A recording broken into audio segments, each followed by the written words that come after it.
What if you've got a live stream and you're curious that people might stumble upon it and not know what church they're watching? Or what if there are people on the live stream that need prayer? How can you help them? Well, stick around and we'll talk about it. Presented by Church Tech U, it's the ProPresenter Show. On today's show, common uses of props with ProPresenter. Hi, and welcome again to the ProPresenter Show. This is the show where I teach all about ProPresenter. My name is Paul Allen Clifford. Before we get started, if you've got some other ideas of ways to use props other than the ones that I'm going to talk about, go ahead, tell me in the comments below. So, one thing that I should say before I get started is the props layer is the most powerful layer, and it's my favorite because of that. So a lot of times I think it's actually overused. So I'll talk to people that are like, oh yeah, we do nameplates in the props layer. And that works, but what if you needed to do something else during that time? There is only one props layer. So I always, before I move on with the thought of using the props layer, I think, is there another layer that can do this? And spoiler alert, for both of these there is, but I think that this is a little bit easier than doing some of the other things that maybe we would want to use. So let's head over to the computer and we'll take a look here.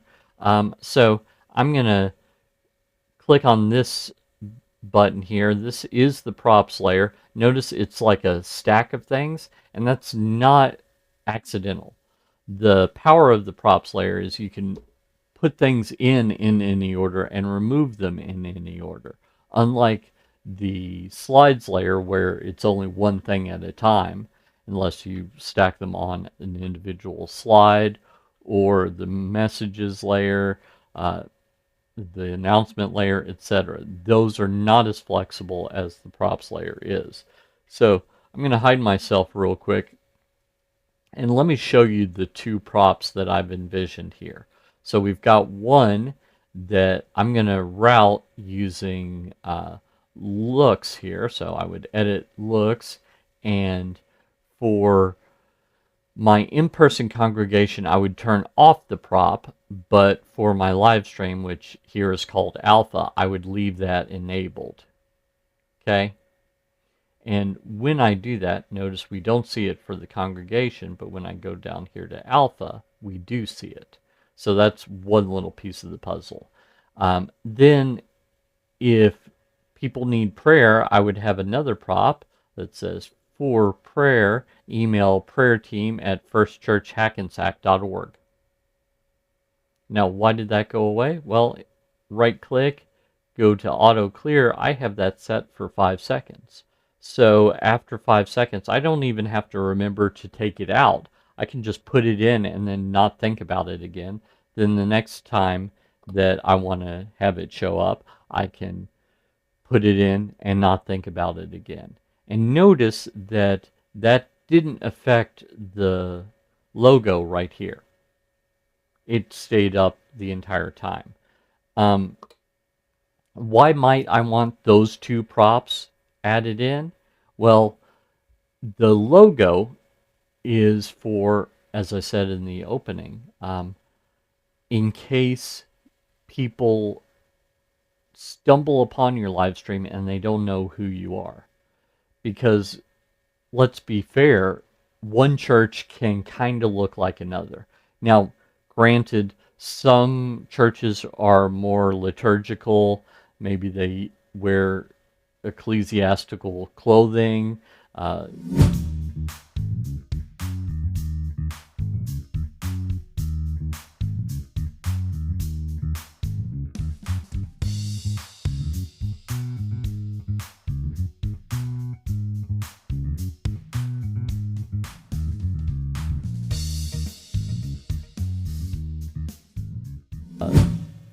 Robes and such.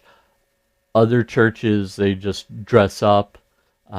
Other churches are casual. The churches I tend to go to tend to be jeans and t-shirts kind of places. And I say go to, I'm not talking about where I teach. I'm talking about where I attend.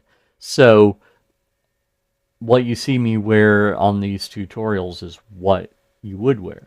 So it could be that if someone were to stumble upon your video, your live stream, they would see your logo and go, oh, that's the church that I drive by on my way to the gym or work or when I'm going to pick up the pizza, whatever. And that just might plant a seed in the back of their head that, hey, these people aren't as weird as I thought they were. So that's thing number one. Now, the other one that I showed you, which was this prayer one, the reason that we have that is, as it turns out, people that are part of the live stream, they can't stop Sister Susie, who's a prayer warrior, and everyone knows it. They can't go to the prayer room.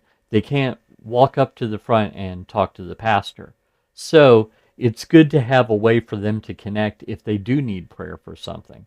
So I put in an email address, prayer team at firstchurchhackensack.org. There is no First Church Hackensack. I made that up. I just like saying Hackensack. Makes me happy. But anyway,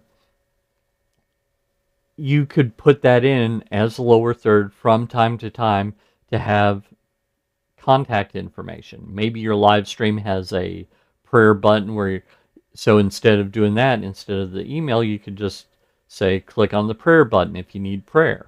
You could say text this phone number if you need prayer. Any of those things. So those are a couple of the different options you could use. I think that for the logo, the props layer is the best straightforward option. There is another thing I've heard of some people doing that might work, but we'll leave that to a different tutorial. For the prayer lower third, maybe that could be a slide, that's fine. But I just think that you want to, as I said, keep the props for just using that. Now, I'm going to go through the kind of how I did this and some other ideas of maybe what you would want to use the props button for as part of today's free gift. So, if you head over to TDM.fyi/ProGifts, it will be, if you watch it the day that this comes out, the top of the list. If not, it'll be further on down. Just select the commonly used props choice there. Tell me where to send it, and I will send that to you automatically. Until next time, this is Paul Allen Clifford from TrinityDigitalMedia.com and ChurchTechU.com, reminding you to go out and change eternity.